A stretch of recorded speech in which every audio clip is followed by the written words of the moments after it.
नमस्कार, आज तक 24/7 न्यूज में आपका स्वागत है और मैं हूं आपके साथ निकिता श्रीवास्तव। आइए रुक करते हैं आज की तमाम बड़ी खबरों का। भारतीय रेल में गुप्त मतदान के द्वारा चुनाव होने जा रहे हैं। 4 और 5 दिसंबर की तारीख को मतदान होगा। चुनावी मैदान में वेस्ट सेंट्रल रेलवे मजदूर संघ, west central railway employ union और WCRWU मैदान में हैं और इस चुनाव पर WCRMS के नेता DP अग्रवाल से एक खास मुलाकात आज तक 24/7 न्यूज चैनल की ओर से की गई। रेलवे यूनियन के काफ़ी समय से चर्चित जो है वो कर्मचारी यूनियन के अध्यक्ष रहे हैं और आप इस चुनाव को फाइट कर रहे हैं, तो कर्मचारियों के लिए आपका क्या कहना है? आगामी दिसंबर माह में 4 और 5 तारीख को पूरे भारतीय रेल में ट्रेड यूनियन की मान्यता के लिए गुप्त मतदान के द्वारा चुनाव होने जा रहा है।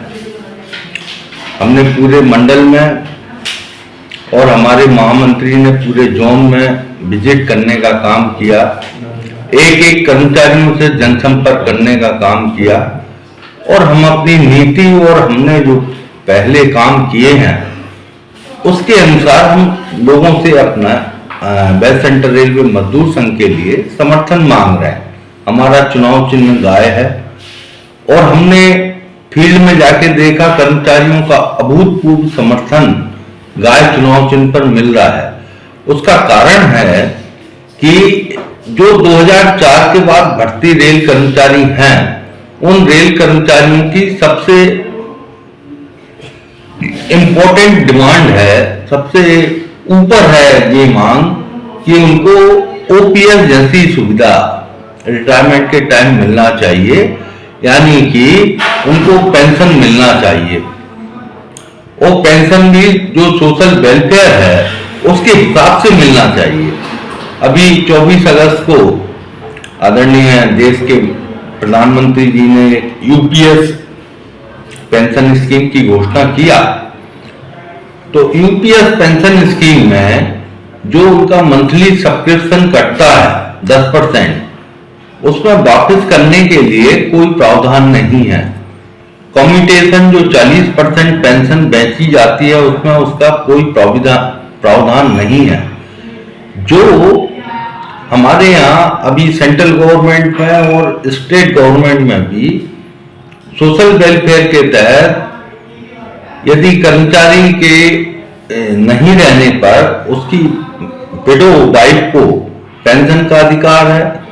विडो वाइफ के नहीं रहने पर उसके घर में यदि उसकी बिटिया का विवाह नहीं हुआ है, अविवाहित बिटिया है, या बिटिया का विवाह हुआ उसका डाइवोर्स हो गया, उसको भी पेंशन का हक है, या बिटिया का विवाह हुआ और दुर्भाग्य से विडो हो गई बिटिया, तो उसको भी पेंशन का हक है।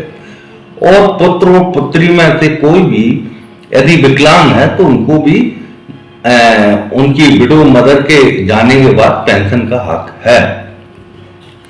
तो ये सब जो UPS में है नहीं, तो UPS में केवल 50% पेंशन गारंटी दिया है और एलिजिबल सर्विस 25 साल रखा है, जो कि OPS में 20 साल है। यदि 20 साल के हिसाब से देखें तो 40% ही पेंशन दे रहे हैं। इसका हमने फेडरेशन लेवल पे NFI हमारा फेडरेशन है, हमने दूसरे दिन ही इसका विरोध शुरू कर दिया और भारत सरकार को लिख के दिया है कि ये जो हमने अभी बात किया आपसे 4-5 चीजें और हैं जो UPS में डाला जाए और तभी रेल कर्मचारी ये आपका UPS स्कीम लेने के लिए इच्छुक होगा। वर्तमान UPS के लिए कोई रेल कर्मचारी एक्सेप्ट करने को तैयार नहीं है और चुनाव के बाद आगे भी संघर्ष जारी रहेगा जब तक कि OPS के बराबर फैसिलिटी नहीं मिल जाती। दूसरा चीज, हमारा जो ग्रुप D स्टाफ है जो 1800 ग्रेड पे से भर्ती होता है, उसका एक प्रमोशन हमारे यहाँ अलग अलग बहुत सारी कैटेगरी हैं, सबके प्रमोशन के अपनी अपनी कैटेगरी में एक सिस्टम बना हुआ है। तो कुछ कैटेगरी ऐसी हैं कि जहां पर प्रमोशन एस्पेक्ट इतने हैं कि उस कैटेगरी में उतनी संख्या नहीं है, और कुछ कैटेगरी ऐसी हैं कि जहां पे संख्या भरपूर है लेकिन प्रमोशन अपॉर्चुनिटी ना के बराबर है। तो हमने ये मांग किया है कि जो हम एलडीसी के माध्यम से प्रमोशन करते हैं, तो उस एलडीसी में जो आप कैडर वाइज लोगों को लेते हैं, इनको खोल दीजिए। इसका मतलब है, उस पॉलिसी का नाम है एलडीसी ओपन टू ऑल। इसमें हमारे ट्रैकमैन साथियों को और अदर डिपार्टमेंट के साथियों का बड़ा कंसर्न है, क्योंकि कुछ लोग इस रेल के अंदर 20-20 साल से हैं और वो एक ही ग्रेड पे में काम कर रहे हैं। रिस्ट्रक्चरिंग में 100 रुपए का बेनिफिट मिल गया, वो एक अलग बात है, लेकिन उनका काम चेंज नहीं हुआ। और इतना रेलवे का हार्ड वर्क है, 24 घंटे हम रेल का संचालन करते हैं, 365 दिन, हर मौसम में।